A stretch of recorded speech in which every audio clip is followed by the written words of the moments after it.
we can get your questions on the recording, to please use this mic here. And we did this last week. It worked out pretty well. If people could just line up like you do at CHI and ask your question of Jeff instead of speaking out in the audience. And also, we have Fred Jacobson, BayCHI volunteer, in the back. If you have any questions or suggestions about the AV or sound levels, please talk to Fred. Only park staff in the booth. And I think that's it. Paul?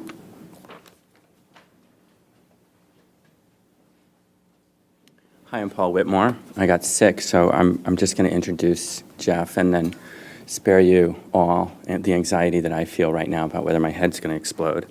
So Jeff, the full house is clearly a tribute to all that he's done and all that he has to say. He's a musician, an interface designer, and a true polymath. When he hosted the Future Systems BOF at his home last year, I think it was about 9 or 10 months ago, I thought I would say, hey, would you be free in January of 2004? I knew that the 20th anniversary would eventually come, and I think he said lightly, sure, and then I confirmed it. So this is the, nearly fateful day, and among Jeff's firsts, he created the Macintosh project while at Apple in 1989. He introduced the click and drag method, 1989. 79. Oh, you're right. Yep, that's a slip. Yep, 79. Thank you. So, and 5 years later, we know what happened. He introduced the click and drag method, which is now used billions of times every day. To look back further, he presciently introduced the term quick draw graphics system in the title of his 1967 thesis. And more recently, he published the Humane Interface. And I can only say that if you haven't had an opportunity to read it, it's the most concise and compelling explanation of both a method and solutions to all kinds of user interface problems. It's a pleasure to read, and the treatment of the Gomes methodology is it could not be more succinct. So do consider taking the time to give yourself that pleasure. And right now, while he may cover some historic lessons, it's a pleasure to look forward to Jeff's talk. Thank you.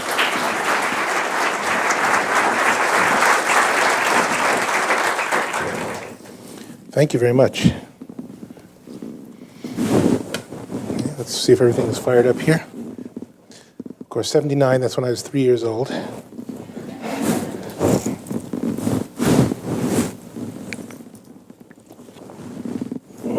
Do we have video yet?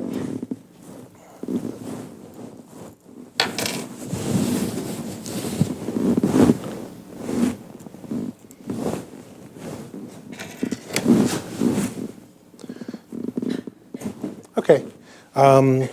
We'll forget about that for a minute. I do want to get things working, though. Is there a problem? This isn't asleep. It's fine. It's working. Can you mirror it? It seems to have fallen asleep. Let's try disconnecting and reconnecting it. Here, let's try this.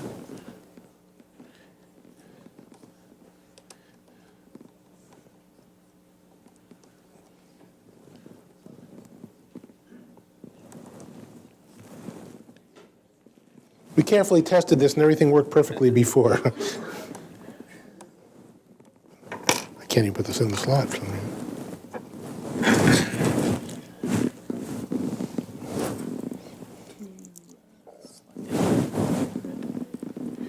Well, it was working before. That's the only choice you have with this machine. Let me go up there and check it again. If not, maybe. Okay. I understand why. Isn't this exciting?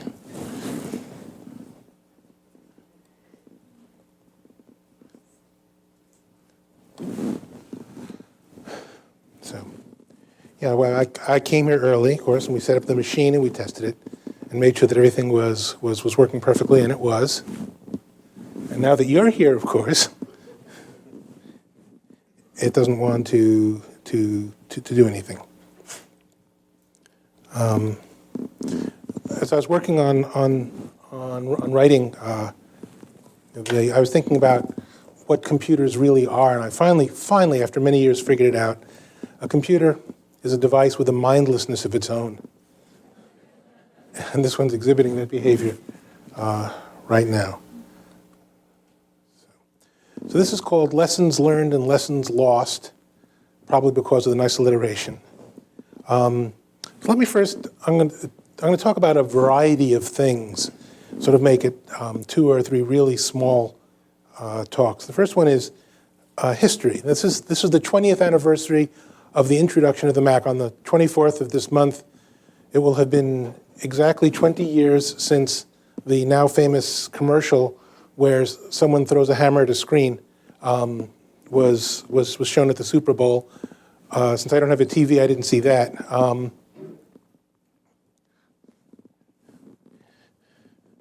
But for me, it's been a lot longer.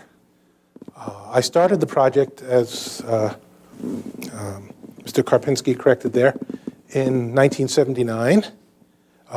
It was, as a matter of fact, I deliberately chose what I thought was an auspicious day. So I remember the date very exactly when I went to Mike Markle, who was then head of Apple, and it was my birthday, so it was March 9th, 1979. I went and I said, I have this project I'd like to do. He had previously asked me if I would design a game machine that we could sell for $500. And a little bit relatively unusual these days for someone in the user interface business, I actually came up from designing hardware, solder, pieces.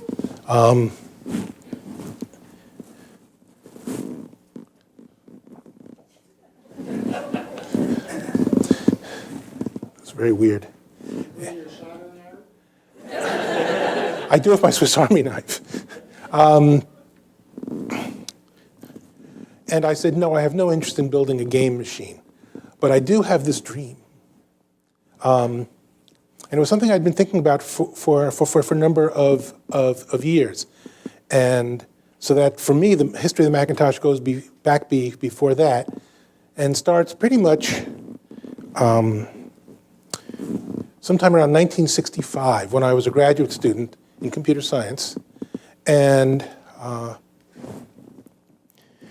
because I have a background in art and music, as well as the usual math kinds of stuff and physics, they said, oh, here's the perfect person to be the person at the computer center that people from the arts and humanities can come to ask questions of. And, pardon me? Restart the machine.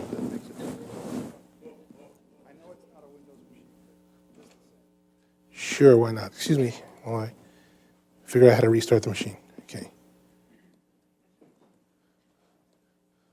I think if you throw it hard against the wall and go by another one.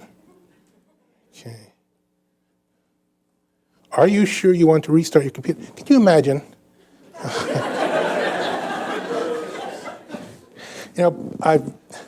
I was just reading this month's communications of the ACM, and Diane Crawford, who's the editor, has an introduction, which I'll read some of later. But one of the things it says is that the real goal of human-computer interaction is that we're trying to make it more and more like human-human interaction. That's really not true. Although, if I had someone who was working for me, and every time I asked them to do something, they said, "Are you sure?" they would not last long.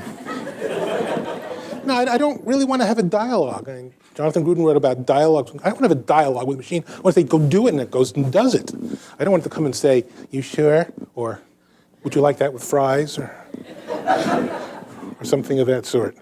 And why does a computer take infinitely long to boot? I mean, it's just the wrong length of time. It's not long enough to get a cup of coffee, and it's too long to sit there and watch it. There's no technical reason for a computer to take this long to boot. How much memory does it have? Like only a few gigabytes. Well, do we really need that much memory? This one has, I think, 512 megabytes. It's a relatively small computer by today's standards. How long does it take to whip off 512 megabytes from a disk into that memory? Well, let's see. You can certainly get a couple hundred megabytes a second out of a modern disk. Let's say it was just 100 megabytes a second. That means you could fill up all of memory in 5 seconds. So why can't you, when you want to reboot the machine, when you turn it off, it just takes memory, puts it onto the disk. When you say boot up, it loads that in 5 seconds and starts. It could be done. Why not? Because the people who build these things don't love human beings.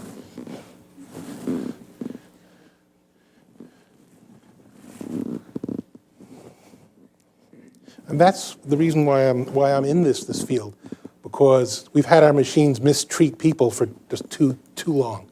I mentioned being a graduate student, so I was assigned all the people that couldn't figure out how to operate the machines.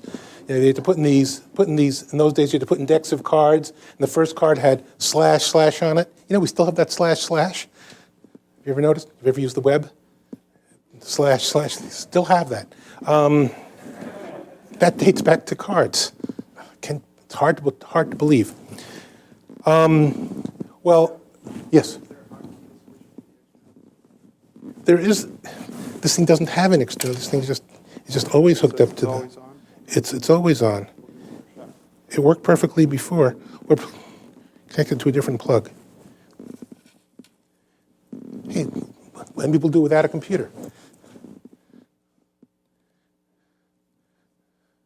Okay, I will do a Fiero LaGuardia, and if they don't get it up, I'll just read the comics to you.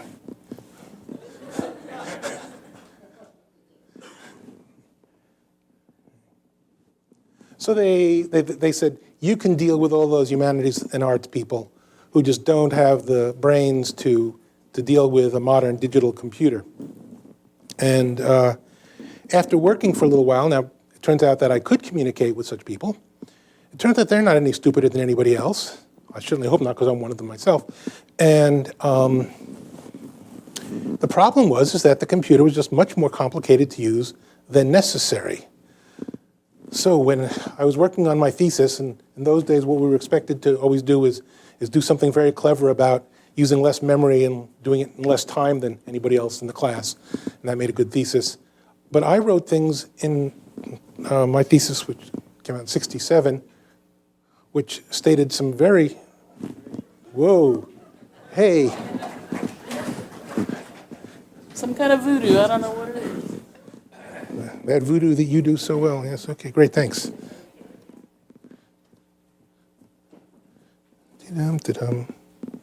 That's how I was going to start.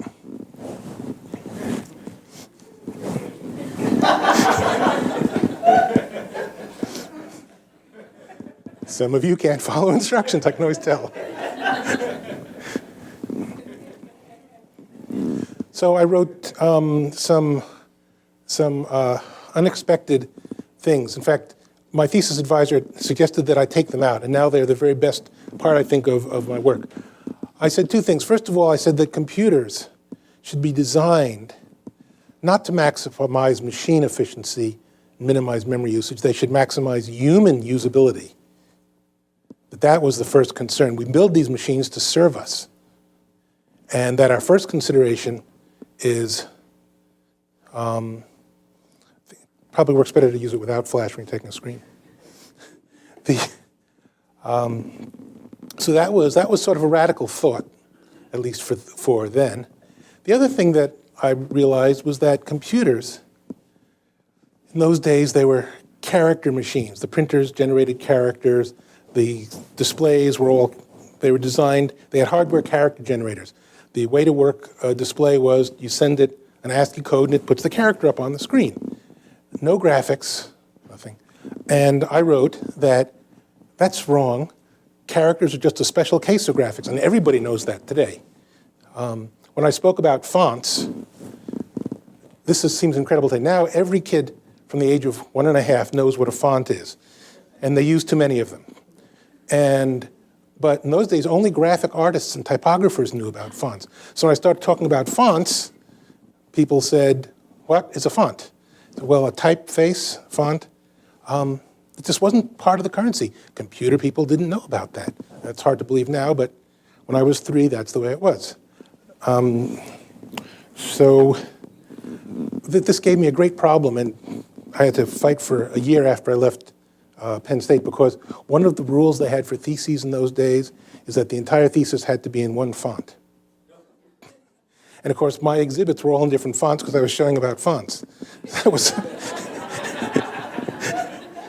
it really, I figured, it took me about 6 months before I convinced them that those were exhibits and not violating the laws of thesis.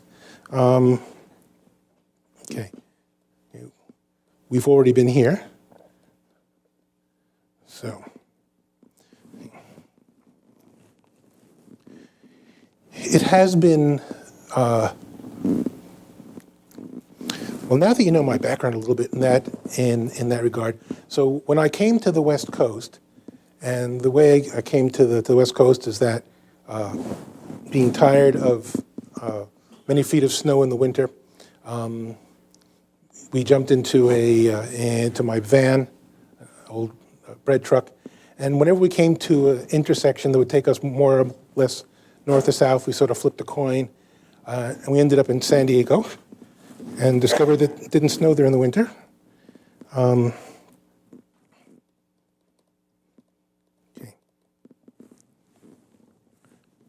But the point here is that I had this idea that computers were designed all wrong. From this month's MacAddict magazine, it says here, the Mac grew out of a previous Apple computer named the Lisa, which was the Mac equivalent to the older, uglier, unmarried sibling. Notice they don't say wife anymore. Getting there. Nobody likes to talk about. Steve Jobs borrowed, some unbelievers would say stole, concepts such as the GUI and the mouse from the Xerox PARC Research Facility's Alto computer. And that's here. This is a great place to be speaking in. These concepts ended up in the failed Lisa project and then in the Macintosh. That's not true. Okay, Sunday on the web. Here we go to the other extreme. This is. Fortunately, I have many friends who tell me when something gets written about me, and it said here that I started Apple 25 years ago. I did nothing of the sort. So I wrote to the person who wrote this Points-an article. I wrote to the person who wrote the article, and he said, "You better speak to my boss." And the boss said, "I had nothing to do with this. This is somebody else's website," so on and so forth. And after a while, I found out who it was. And today, they changed it. Now I'm correctly credited with starting the Mac project 25 years ago. Why can't they get it straight? I find that the history of how the personal computer, and even how computing developed, is remarkably inaccurate. So the first thing I'm going to talk about is how it gets to be inaccurate and why it's inaccurate. Okay, turn off projection, it says. How do we do that? Do we have a way of turning it off? It's off, thank you, good. I don't have eyes that way, okay.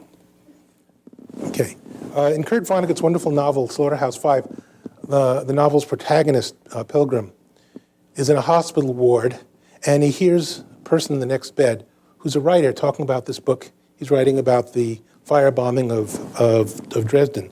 So Pilgrim says, "You know, I was there. I can tell you things about it." And the writer says, "No, that's going to upset my planned book. If you want, you can write a book of your own." This is the attitude that I have found repeatedly. The Harvard Business Review wrote, for the edification of their students, the origin of the Macintosh. They said, "Here's a great case study. Study how this was done so you know how to make money like they did." And they get the story backwards. This was very distressing because Harvard teaches business partly through case studies, and if you feed people fictions as facts, it's not unreasonable to fear that their understanding is going to suffer. So what I realized from reading many accounts of what I had done, sometimes having me do it and sometimes having other people do it, I discovered that most of them were wrong, but the portions that weren't about me, where I had no experience, sounded really interesting and credible. And all of a sudden I said, wait a second. If the parts I know about are wrong, maybe the parts that I don't know about are also wrong. So on the 10th anniversary of that famous commercial, I started a study to find out what was going on. And the reasons are quite varied. They range from the subtle to the banal. Some writers, as we'll see, take a very cavalier attitude toward history, and others sort of have this opportunistic thing, say, hey, maybe if I write it really interesting, I'll be able to sell it to TV or to the movies. But if the reality is not an interesting story, I'm not going to bother with it. Okay. The first and most egregious sin is that most of the books and articles that I've read about the history of not only the Macintosh, but almost everything else, are all from secondary sources. Anybody who's ever taken a history course will go back and read the sources, if possible. And so you see replication of sources, sort of like an algal bloom growing over the pages. There's more and more. And the more books of this sort that are published, the more sources one can find that agree on a fact, because they're all copying from each other. And eventually, the fabrication becomes indisputable on the simple basis that everybody says so. Look, I have 7 references on it. Of course, that was one reference copied 7 times. And searching through tens of thousands of pages of documents is hard. It's time-consuming work. And conducting repeated interviews on the basis that, let's say you find some inconsistency in 2 tales. How do you separate it out? You go back to the record, you look at the documents, you see if you can find notes that people wrote at those times. You interview all the participants, and you see if you can get their stories to gel and figure out what happened. It's almost never done. I've often offered people, when I hear someone's writing a book, I say, oh, do you want to come by my house? I have these files and files from my early work. You're free to look through them. And they say, no, thanks. No, we know what happened. Another problem is oversimplification.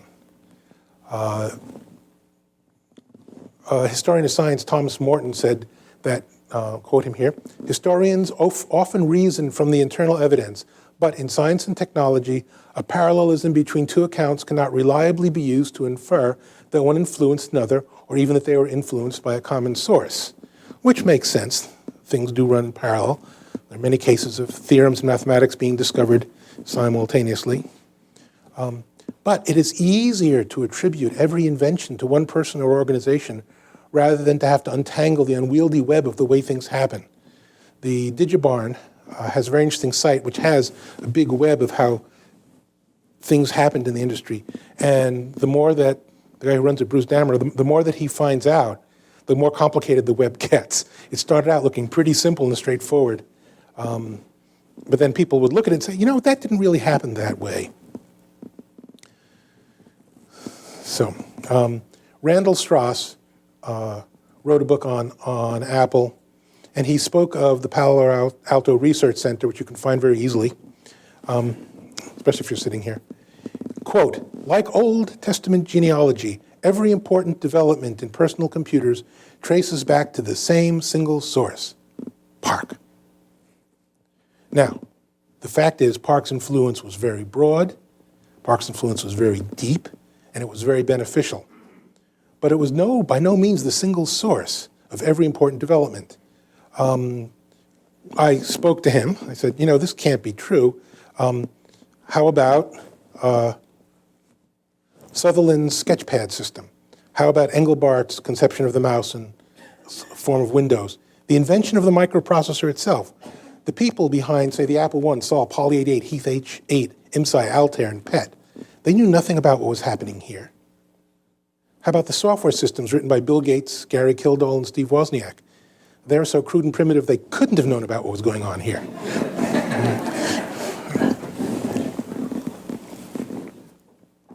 So he simplified his story by saying, Park's doing all this great stuff, everybody stole it from Park. Of course, it's just not true. By misattributing everything to Park, the real contribution that Park made is really diminished. You just say everything, it leaves the impression that what you see on the Mac and Windows is the sum of what Park did. But actually, the people did and continue to do much more, but not only with regard to interfaces, but in many other independent collateral areas of computers. So by giving it more credit than it's due, you also give it less. But in any case, it's wrong. Very often when I write for a good magazine, they have people called fact checkers who will call up and say, what's the source for this number in your article? How do you know that? Did you ask that person? What's the basis for your knowledge? And if it's a really good magazine, sometimes if I don't have the data, they won't publish it until I get some kind of source, if I can show how I got it. And then there's some bad magazines that don't care what you write. And also, there are bad publishers. Jeffrey Young wrote a book called Steve Jobs, which was published in 1988. It's completely garbled. He gets names wrong. For instance, he makes the claim that Jef Raskin saw, quote, no need for graphics in the Macintosh. Great. Okay, how do you arrive at a thing like that? I designed a machine specifically for graphics, and I've been working with graphics. My thesis was on graphics. He says, I'm not interested in graphics. Okay. What are some of the companies that have published these books? Viking, Scott Forsman and Company, Harper and Row, Basic Books. John Scully's Odyssey says that I was, quote, a programmer at Apple. I've held many positions, held many at Apple, but programmer was never one of them. Now, oddly enough, some of the people who did this work are still alive today. It's not like writing a history of Rome, of ancient Rome or something. Did he call me up and say, were you a programmer? Could he have? Easily. I tried to write a section of history, and I spent a lot of time speaking to everybody that was involved. When I got conflicting stories, I would get them sorted out and try to figure out what had happened, or simply write, this person says A and this person says B. But that's just normal care. Some writers go considerably beyond just being sloppy to deliberately misrepresenting history. And sometimes the people involved deliberately distort history. A good example is of the deliberate misleading of reporters, plus some reporters' credulity, their tendency to believe an apparently sincere or famous source. For example, many times I'd seen Steve Jobs baldly tell a lie to suppliers or reporters or employees, investors, or even to me, just out and out lie. And his nickname in the company was a reality distortion field. And I'm not saying anything new. This has been published a number of times, but it was true. So here comes the reality distortion field. Okay, but he had a very attractive creation myth, which was swallowed whole by susceptible reporters. His myth was this, and you probably have heard it, that Apple's computers were invented exclusively by college dropouts and intuitive engineers. Everybody sat around tossing frisbees in the halls, playing with their pet dog, whatever, drinking this, smoking that. I actually never saw a single use of any illegal drug in all the time I was at Apple. Not even once. It may have happened when I wasn't around, but it was supposedly happening all the time. A good story will beat out the dull facts every time, especially when the company's PR department was feeding out lies. And of course, they had someone to get them from. There's another phenomenon that happens again and again, and I'm on both ends of this. It's really, really weird. It's called the halo effect. This effect causes every invention to be attributed to the leader or the most charismatic or currently most newsworthy member of a group. You just saw that I was credited with the creation of Apple Computer because right now I'm a hot name. You know, okay. In Next's heyday, Apple founder Steve Jobs was credited with having invented the Macintosh in every article. When Next declined and was clearly in trouble, and General Magic, which was co-founded by Bill Atkinson and Andy Hertzfeld, they were credited in InfoWorld as the creators of the original Macintosh. Why not? They're hot. When John Scully was in the news, National Public Radio named him as the founder of Apple. So again and again, so when you find something attributed to someone who's currently, really hot, who knows? Maybe Britney Spears invented the Macintosh. The halo effect also assigns superhuman abilities to the famous. I wish reporters were more skeptical. Jeffrey Young writes of the first time that Steve Jobs, along with Bill Atkinson and others, Bill Atkinson was a student of mine at UC San Diego. Great guy. We've been friends for years. But I'd known him for years. He had attended my classes, attended my computer science classes. Okay, so the first time they saw the work done at Park, and here's the quote from Jeffrey Young's book, Atkinson and the others were asking Tesla, that's Larry Tesler, questions, one after the other. Tesler was quoted as saying, quote, "What impressed me was that their questions were better than any I had heard in the 7 years I had been at Xerox. Their questions showed that they understood the implications and the subtleties," unquote, unquote. But what Jeffrey Young and Tesler did not do is they did not ask, why did this group have such a high level and rapid understanding that no other mortals could achieve? The halo effect had totally blinded them. Nobody thought to ask that. Of course, the reason is because for years, in fact, starting in 1976, I'd been telling Jobs and Wozniak, and even before that, my students, about the wonderful world of interface design. And when Park started doing stuff in 1972, when this center was opened, I was a visiting scholar over at the Stanford Artificial Intelligence Lab. By 1973, there was sort of this constant flux of people back and forth, just up and down Rastradaro Road. So the fact is that Park's philosophy was well known at Apple. Larry Tesler and Jeffrey Young, the writer, didn't know about this background. They were completely taken in.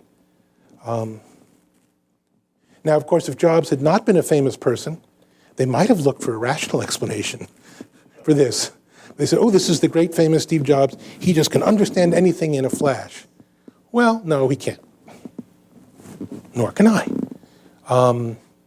It was very much like, I like to do stage magic. And in stage magic, we always have some hidden fact that we know about that you don't know about. For example, the string is already cut. The cards are stacked specially. The card you are going to be forced on is larger than the other, so I can find it again.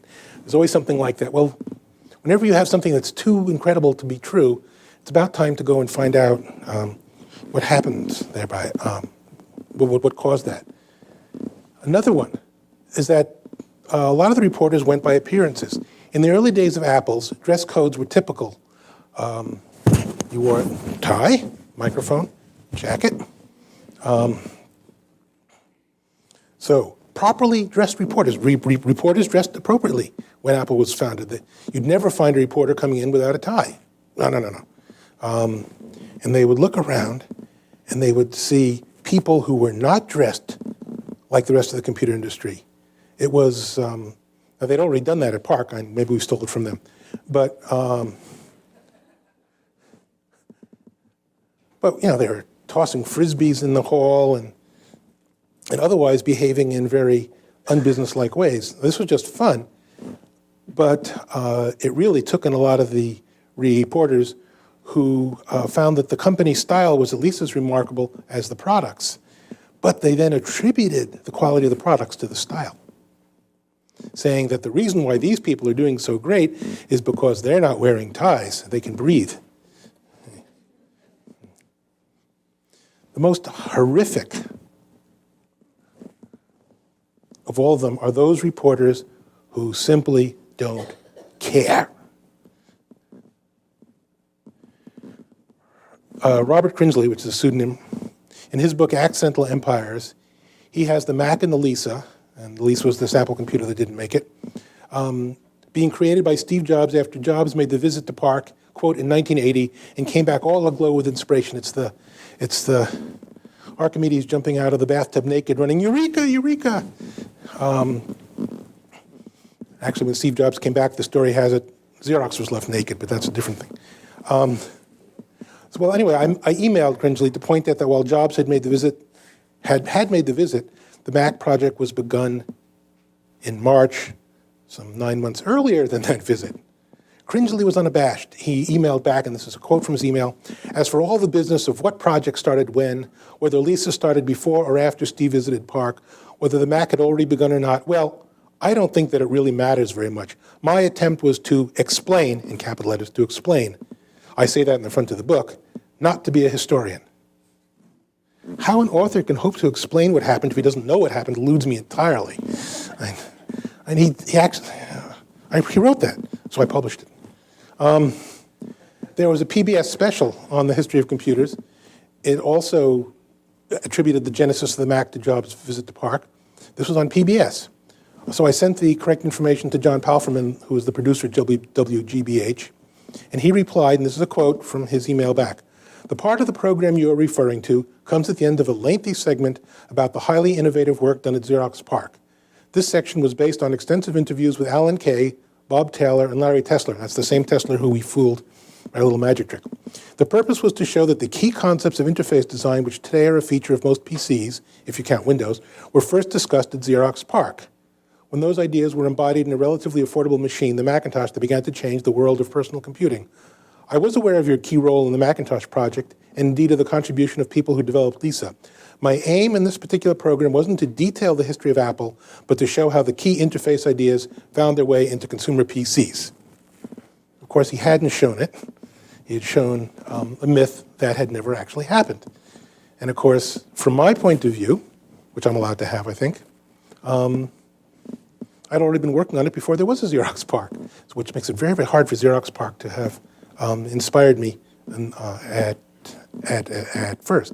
Again, I'm not minimizing the wonderful work that was done here. I'm just saying that, Well, anyway, Cringely reported in his InfoWorld column in 1994 that his book was being made into a TV miniseries. And here's what he wrote. He says, "It represented, quote, the ultimate triumph of style over substance." I actually admire his candor. I deplore his scholarship. I envy his earnings. Thucydides, the historian about 2,400 years ago, he had a higher calling. He said, quote, "My history has been composed to be an everlasting possession, not the showpiece of an hour." And of course, Cringely's shows ran for an hour. Well, sorry, okay. Anyway, intense intellectual effort and in-depth technical expertise vanish to be replaced by tales of inspiration and guesswork. The legend tells us that scholarship and hard work are not necessary in order to usher in a new age. Yet, and here's the strange thing, the same legends speak with awe of the 80-plus hours per week grind of the faithful and the driven employees. What were they doing all those hours? I know, dropping out, turning on, assuming the lotus position, eating jelly beans, having pizza and beer parties. If you do all those things, fortune will surely follow, sing the storytellers. The truth lies elsewhere. Let's see if we can turn on the projector for just a moment here. I'll be very formal. Let's see if it works. Oh, it works. Okay, so I find that the histories of technology, full of oversimplifications, use of secondary sources, lack of background knowledge on the part of reporters, they ignore detail, they are blinded by the halo effect, they have a cavalier attitude toward truth, the reporters are lazy, they ignore the fact that many of the people who did the work are still available to be interviewed, and they all believe in magic. So, there's a clock here that's sort of blinking at some random time, so we'll ignore that. Okay, let's turn off the projector for a minute. So that's part one.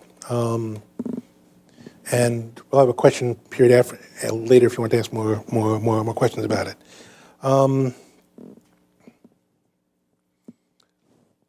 It was only last week. Now, one of my great failings as a human being is that I forget the past very rapidly.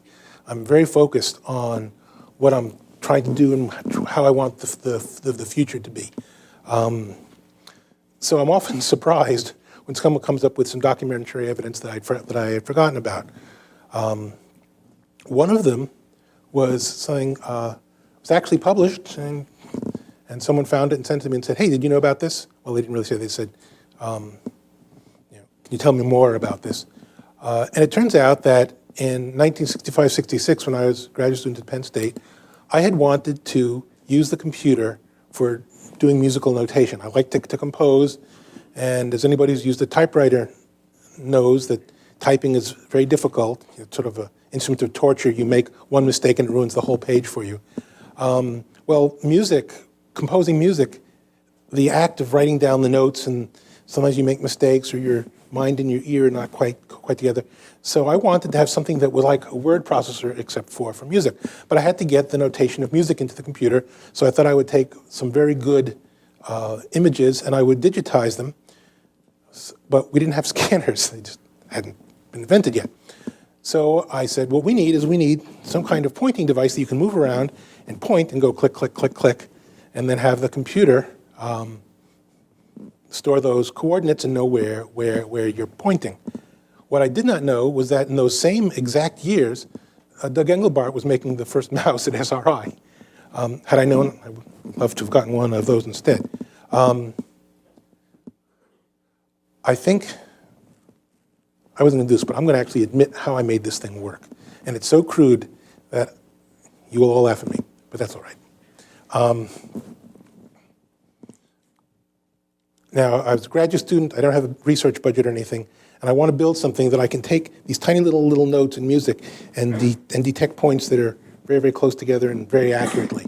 So, easy. I took one of the old drafting tables. They used to have drafting tables with a horizontal bar that moved up and down, and in back it has some pulleys and some crossed wires, and if it was made accurately, that thing was just stayed dead parallel within thousandth of an inch from one end to the other. Really great. Good, I said. That's a good start. And then I built another trolley on top of it that moved right and left. We had X, we had Y, and then I added X, and I took a couple of pulleys and made another thing, and then I wrapped the wires around something called 10-turn pots. It's like the volume control on a radio, except nowadays volume controls are these stupid push buttons, which nobody can stand, and everybody puts them on because they're cheaper. And it wrapped around this thing called a 10-turn pot, which takes 10 turns to go from one end to the other. And then those went into 2 digital voltmeters, which had vacuum tubes. Am I showing my age? And then those were attached to 2 key punches. So when you put your mouse or the pointer over a point, and you press the button, it went clong, clong, and an X card and a Y card were punched. Well, okay, I had a graphic input device. It worked. What was interesting is that I did create a musical font. The musical font then went on to be sold to a company, and it was then distributed widely. And it turns out that there are some fonts, and right now I just can't remember the name of one of the brands of music fonts that you can buy. And many years later, I was using a program called Encore, and I learned that it was using the fonts that I had digitized as a graduate student. Or rather, sometimes things come around and help you out. Let me talk about we've mentioned the Lisa computer. Legend has it that the Lisa came first, and then the Mac, when the Lisa failed, the Mac was then developed. Not quite true, as usual. The Lisa project did start just before the Mac project by about a month or 2. There were actually parallel projects, and the Lisa originally was a character-generated machine with a black screen with green letters. And I was working on the Mac, which was this machine with general-purpose graphics. And I went over to the Lisa project, and I said, that thing's a dinosaur. The world has changed. You don't really want to put up character generators. What you want is a bitmap screen. And I sold the engineers on the Lisa project to use the Macintosh screen architecture. One of the things was, for example, square dots. When you're generating characters, you like to have a lot more dots horizontally than you have vertically, because that way you can draw more characters on a line. I said, no, we have to have square dots. Back at Apple, they're saying, why do you want square dots? I said, well, we certainly want to be able to draw Cyrillic and Arabic and Hebrew characters. You do? And that's why we didn't have a Y2K problem, by the way, at Apple. Why did we have 4-digit year numbers? Because I was aware that there are cultures in which the year 1980 was a 4-digit number. Anyway. Yeah. Some cultures have been going for a lot longer than ours. So I said, and there's another thing I want to do. Well, what happens when you rotate a photograph? This led to two puzzling looks. Photograph and rotate were not really well-known ideas at that point in history. Certainly they were, by that time, they were doing it here, they were doing it at the AI lab, they were doing it at MIT, and lots of other places. But the personal computer industry, this was a pretty neat idea. So I said, if you don't have square dots, when you rotate something, it's going to change. So that's why the Mac and everything since has had square dots. Oh, incidentally, Steve Jobs fired the guy who was running the Lisa project at that time because he didn't do what Jobs had told him, namely build a character-generated machine. Rewards. Of course, I was thinking in terms of musical symbols and things of that sort. The mouse. How did we get to the mouse? We got to the mouse in one way. We had this wonderful project going on at Apple in the back room there, trying to keep out of sight of management at all times, where we were testing different graphic input devices. We had joysticks, we had trackballs, we had mice-like things. I don't know what we called them before we called them mice, and all kinds of gadgets. The best one that we ever found was a joystick that was about yay long, and you had to hang it from the edge of a desk so that anyway, that was sort of nice. But it was totally impractical, but it worked well. And as you know, there's no simple linear mapping between how far you move a mouse and how far it goes. The faster you move it, it moves more per amount of motion that you move if you move it faster. You can turn that on and off. You can play with it on most computers. This is essential because if you have a truly linear mapping, it's extremely tedious to move the mouse around. We spent weeks and weeks playing with different curves and things to find the right ones. Of course, had we not been a commercial venture, we could have come over here to Park and asked them, and they knew. But by that time, I was working for another company, so I'd stopped coming here because that would have been morally incorrect. One day, Steve Jobs came in and said, I have the solution to all this. He said, instead of using the mouse to control position, use it to control acceleration. In other words, the further you move the mouse, the more the acceleration, and that way you'll be able to get anywhere on the screen as quickly as possible. Well, we had tried, just as a lark, we had tried that and lots of other things. So we told them, it won't work, and there's just no way you can control it. That means if the mouse isn't held exactly still in the center, the cursor is moving. You move the mouse a little bit, and it goes whoosh. It was totally useless. But he insisted, so we had to rebuild the system, and then he came back, and then he tried it, and we said, well, this is what you want us to build. And he said, this is really stupid. You shouldn't have done anything like this. What are you wasting your time doing? It was strange. I made a dreadful mistake, and there's a big, long apology in the back of the book that was held up. It's called the one-button mouse. Now, to understand why I did the one-button mouse, you have to have been, say, here, and try to use their three-button mouse. I won't go into the details, but if you want to look it up, there's a very careful and detailed description of just what buttons you clicked in what order to do what things on the Alto and with the Bravo editor. It was very, very difficult, and I can't even remember it, and a lot of people who try to use it here couldn't. And of course, anybody can learn anything. they have these machines which have 88 buttons, most of which look the same. There's some black ones and some white ones. And people actually managed to learn how to play those things and make this music at incredible speeds. Well, you could learn to use a 3-button mouse, too. It just took skill and practice. So in reaction to that, I started designing. I said, can we get rid of all these commands and all these modes? Incidentally, it was mentioned that I invented click and drag. There actually was one use of click and drag that I know of here at Park, which I didn't learn about until many, many years later, when I was an expert witness on a patent case. And that is, in the Gypsy editor, you could click alongside of a paragraph and drag down and then let go and select the paragraph. But you couldn't do it arbitrarily in the middle of text. That was not known then. So in trying to make things simple, I said, if there's only one button, you're never going to be confused about what button to press.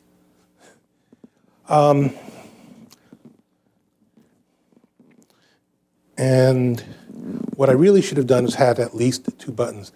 But, and here's the problem. I was an art student. I had been an art student. I had been an art professor. I knew all about the history of Western art. I taught Western art, taught photography, taught people about the Bauhaus, taught them about design. And one thing you didn't do was put words on a product. That was the mistake. If we had had buttons that were labeled select and actuate or activate, if we had actually put words on buttons to say what they did, it would have been a heck of a lot easier to use and learn than the 1-button mouse. But there was this incredible design ethos dating back to the Bauhaus. And that still affects designers to this day. You will find lots of products, lots of them, that will have big brand names over them, but will they label what particular buttons do? No, because that messes up the design. It's too busy to have labels. Who cares if you can't use it, so long as it looks good to the designers. Well,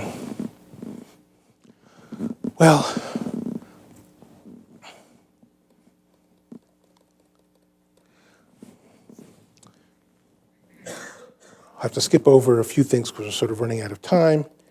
But one last thing I'd like to share with you. For instance, one of the things that I'd love to talk about is how we got rid of modes in Mac Write, because everybody wanted to have an edit mode and an insert mode.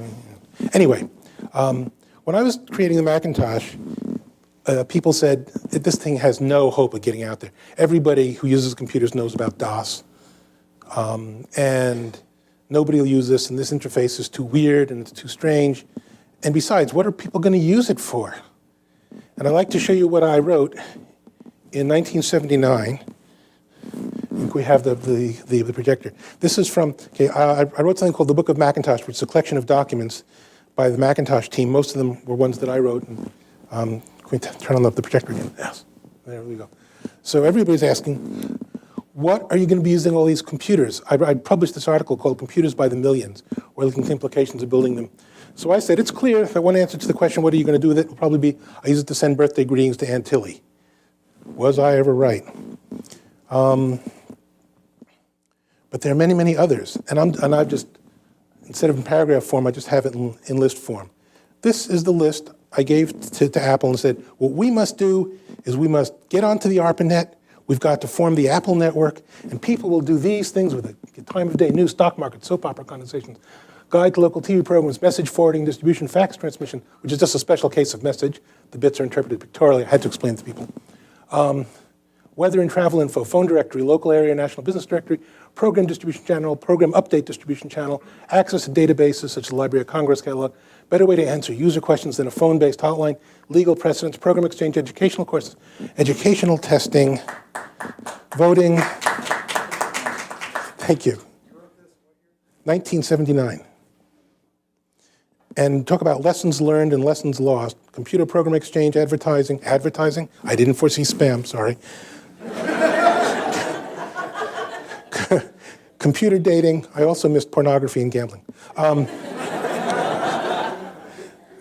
Misspelling there. Government tax information, banking, access to large data storage for individual needs, access to computer power, insurance quotes, credit information, what's available, what's my status, market research, purchasing information, who has the cheapest X for some X within 10 miles, plane schedules, dictionary encyclopedia searches, and I ended up saying the list is potentially endless.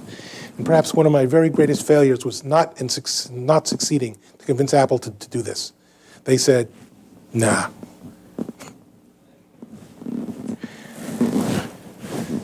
So, I think I knew what computers were going to be used for.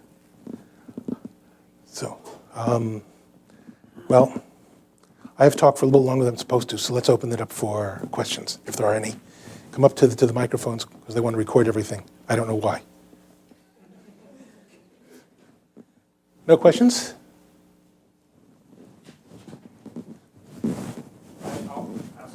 Oh, okay. I was going to carry on then, but okay. No. Limit your carrying on, but you've talked about how of all the inaccuracies in the story of the Macintosh, which is closest to your own story. Where can we find out what really happened?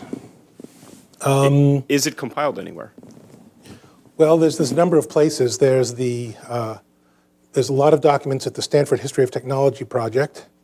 Owen Linsmeyer's book, Apple Confidential, is unusually accurate. He's one of the few people who actually came by and looked through my files and noted names and dates.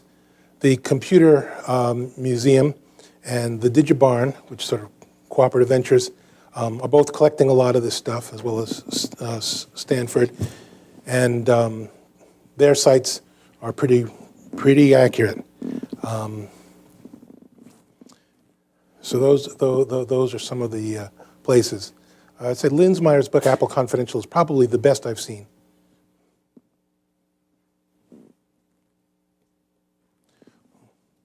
So if there are no questions, then may I go on for another minute or two with one little topic? Okay.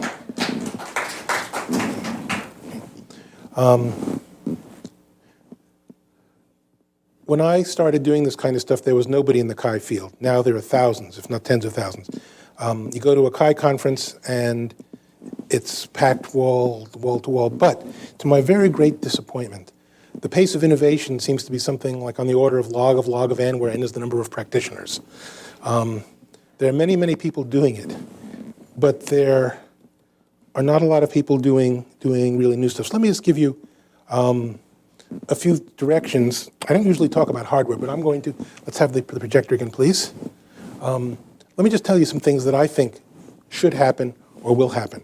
First of all, displays. Displays are large and fragile. I'm a strong believer in head-mounted displays.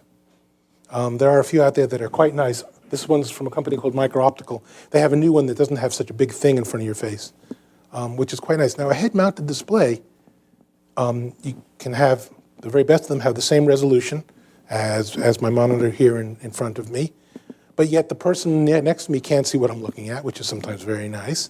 You can always have a display if you really want to display it to a lot of people, or a real lot of people, you can use a projector.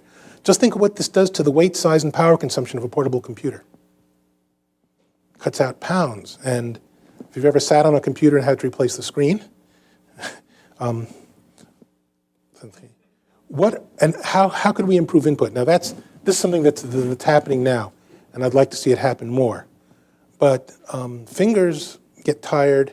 I think that the right way to go, and we're beginning to get in this direction, is direct mind input.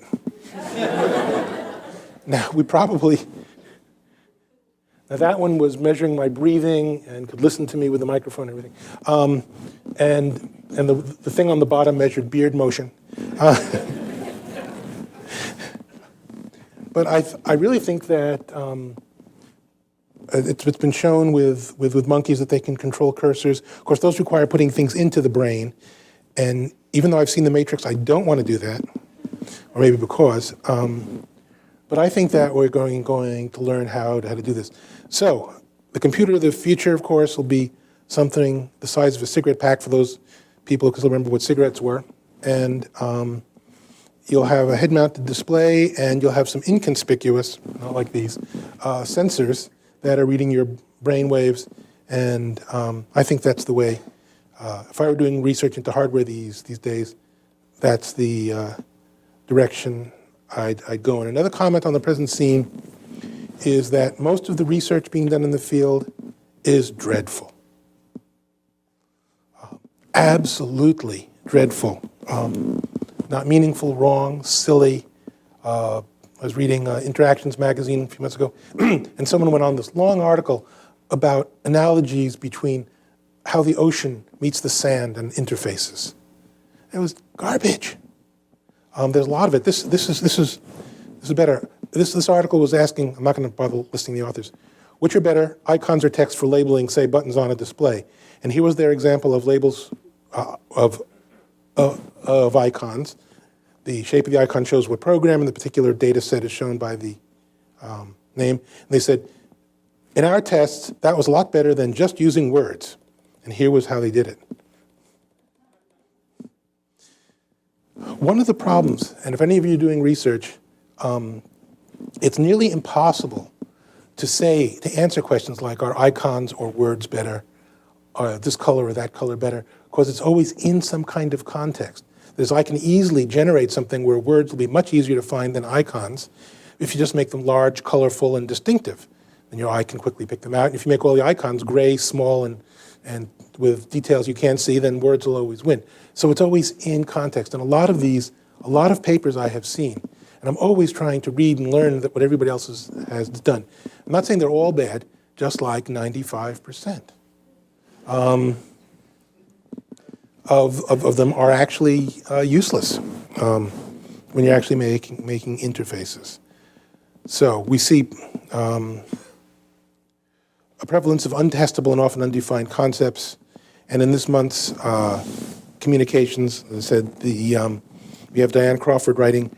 There's a number of articles supposedly on interface design. I won't say very much about them.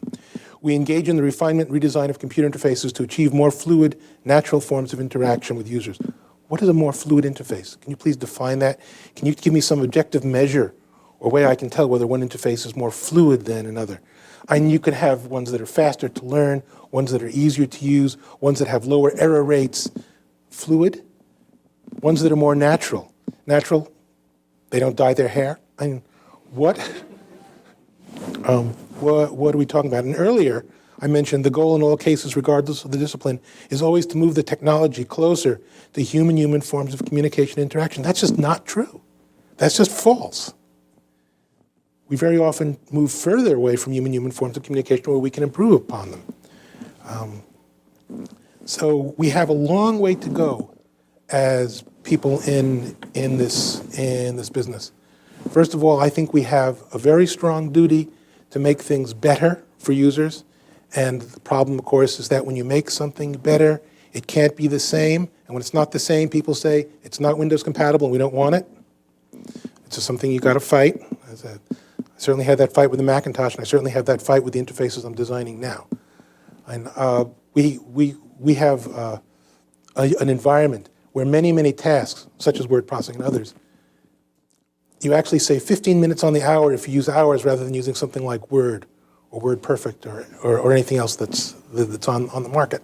And people make fewer mistakes. And did you know that that repetitive stress injuries, let me see if I can find this.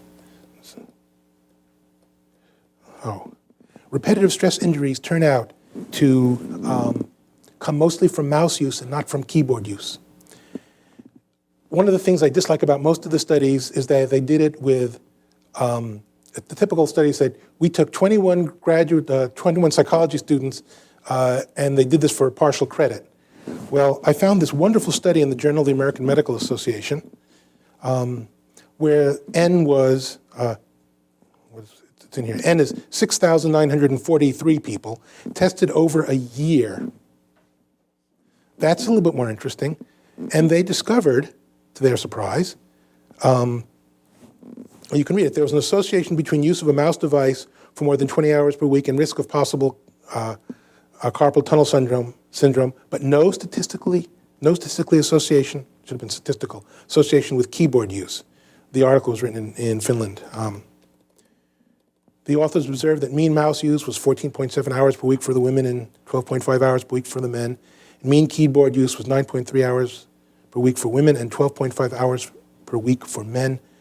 That means at least 50% of the time is spent using the mouse. And these tasks, the article points out, were mostly text-based.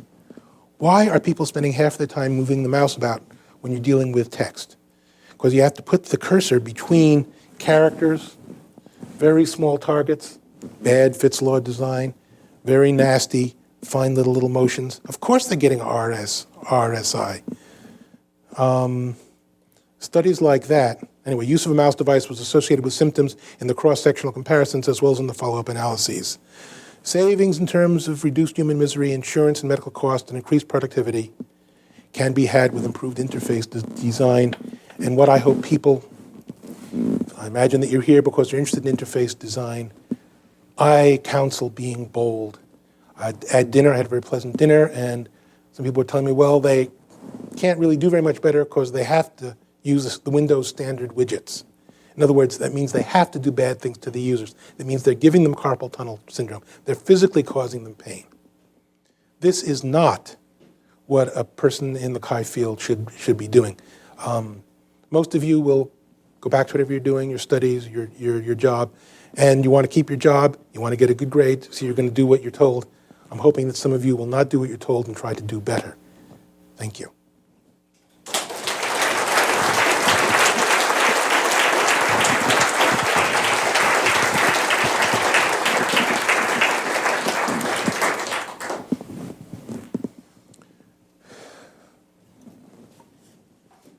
If there are no questions, we can all go home. Great. Oh, there's a question. Step up to the mic, please.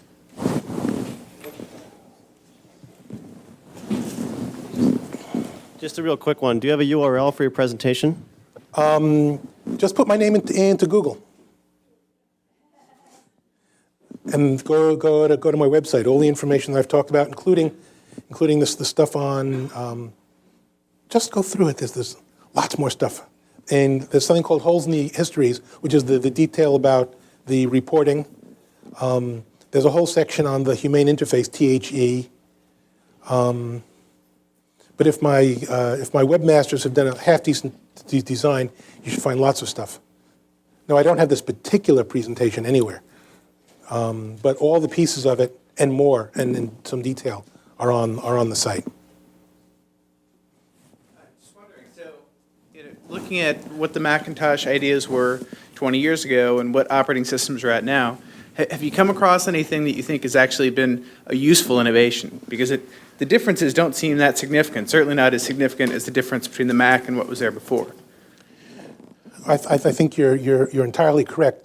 The Mac has gotten harder to use over the years. In fact, and Windows has gotten easier. Now I can move back and forth. I hardly notice the difference. The Mac now it's just epsilon easier to use. But we can do things we couldn't do then. For example, I gave a presentation on a topic similar to what I just did today in Graz, Austria, while sitting in my office at home. We used Apple's program iChat AV. I had a little camera and microphone in my office, and I made a presentation to 600 people. They were all having a nice dinner, which I didn't get to eat. And in real time, they saw me on the screen. My slides were up on the next screen. A typed chat was on a third portion on the screen. So I could type to them, and they could get up to the microphone. They could ask me questions from Austria in real time, and I could answer them in real time if I could understand the German better. It worked out very, very well. That was totally impossible even a few years ago. The capabilities of these machines, the basic idea. And I remember when I was spending a lot of time at Park, everybody said, someday we're going to have 1 million bytes of memory. We're going to have 1 million pixels on the screen.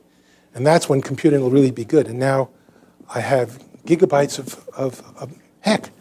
See this little thing here? 512 megabytes, of memory. We use it, what my friend Dick calls sneaker-net. Just, if you want to get something from someone's machine to someone else, just plug it in here, plug it in there. No drivers, it's wonderful. But the interfaces have not kept pace. Microsoft doesn't think it has to. Apple doesn't know what to do. We'll see.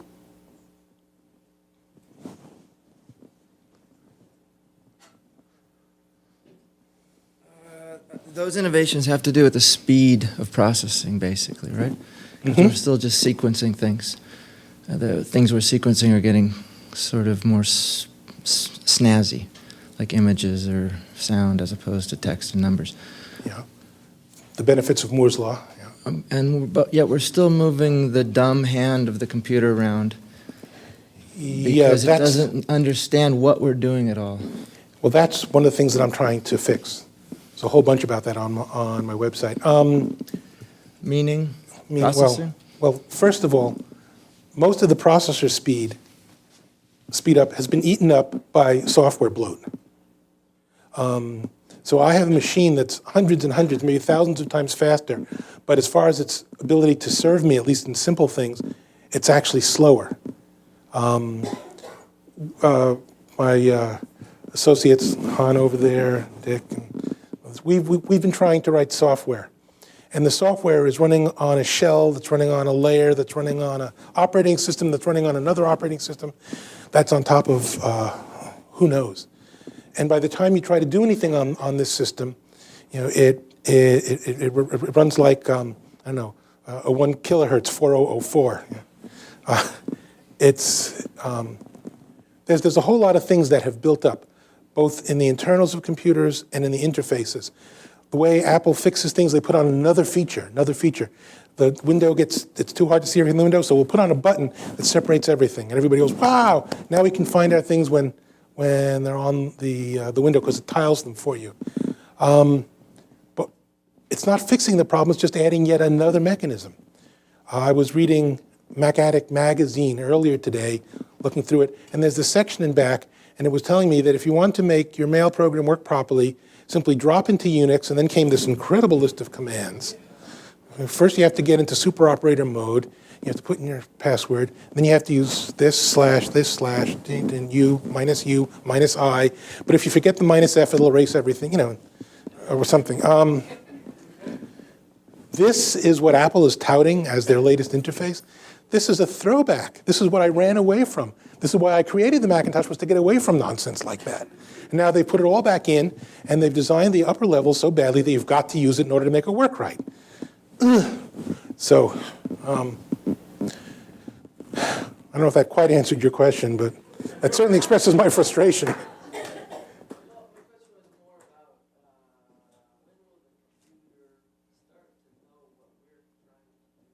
When will the computer start to know what we're trying to do? I hope never.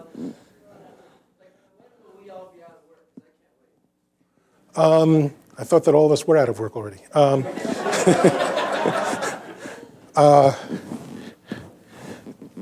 don't think it's really possible. I have seen everything from people who said that we should program computers in ordinary English. Of course, that didn't work. A computer can no more than another person know everything you want to do or to think ahead of you. One of the things that a lot of people are betting on these days are adaptive systems, where it learns from what you do, what you want it to do. And of course, what really happens, and my book has a whole big section on the humane interface, which explains this in detail. What really happens, of course, is that you get used to using the system, and it says, gee, he's been using the third item on that menu so often, we know what he wants, we'll put it on the top so he can reach it more easily, right? The next time you go to use it, oh, where'd it go? I think that you have a dream, but in a certain sense, the dream is, in principle, unrealizable because you can't predict successfully enough. I did a road test on BMW 745i, which is published in Popular Science and stuff, and it's always trying to be very, very helpful, and after a very little while, you want to drive it over the nearest cliff. Like the machine trying to save me by Are You Sure? Do you know how you get rid of Are You Sures? You interface designers, you don't need Are You Sure in any system. What's the answer? Undo, thank you. Yeah. So, sometimes they're very simple solutions. Another simple one. We all know that cut and paste is a failed idea. Because you cut, you get a telephone call, your kid runs in and is bleeding, and then you go back to work, put the Band-Aid on, you start reading, oh, you cut this, Oh, wasn't I going to move chapter 3? Uh-oh. Why don't systems have move and copy? You select something, move the cursor, use the move command, moves from there to there. You never lose anything, even if your kid comes in bleeding. There's lots of simple, dumb things like that that haven't been done. I don't know why. I think the systems I'm designing do that kind of thing right. Take a look sometime. Let's go home.